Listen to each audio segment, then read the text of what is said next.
Panguva ine zvonzi this is the beginning of the chop list. Kufaiwa kwaita Winston Chitando, aiwa Minister of Mining. Panguva ino zvonzi aiwa maconsolidations panguva ino achizotanga manje.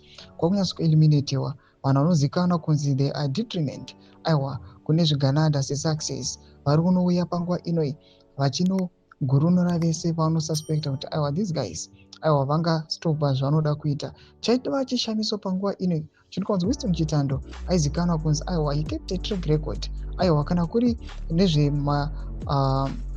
mining sectors aiwa aibata basa zvake mukomana, but panguva inoi achigurunurwa vanhu votaura zvakasiyana-siyana. Ndobva subscribe like on the bell icon. Then anobuda kutanga posta the press ramuri kuona iri ranzi removal from office of a cabinet minister rinouya panguva nechisainwa nachief secretary to the president and cabinet Martin Rushwaya. Panguva inoi Lynn Emmanuel achikomera achiti this is the beginning of the chop list, more is coming to pave way for zvigananda. Chitando bootlegged 24/7, but it was never good enough. Zvigananda are selfish and ruthless. One day you will agree with us that they must fall.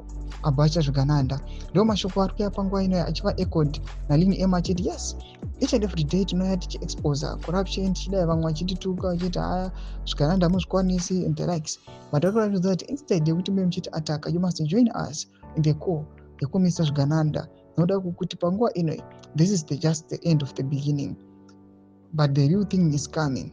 Panguva ino sekunyorwa kwazvaitwa naLynn Emma achiti more is coming to pave way for Zvigananda, achiti kune vamwe vachatouya vachitogurunurwa again Zvigananda zvichipinda in all the sectors, vanyazomeka sure kuti each and every inch, each and every cent aiwa they manage to extract it. Mashoko ari kuda panguva ino atiri kuona kuti asina kumira zvakanaka muri Zimbabwe. Imbodropa comment yako umbodza kuti unoti kudii pamusoro pe-this development. Ndangome section medu kuti mafungiro enyu, subscribe or like, hit on the bell icon.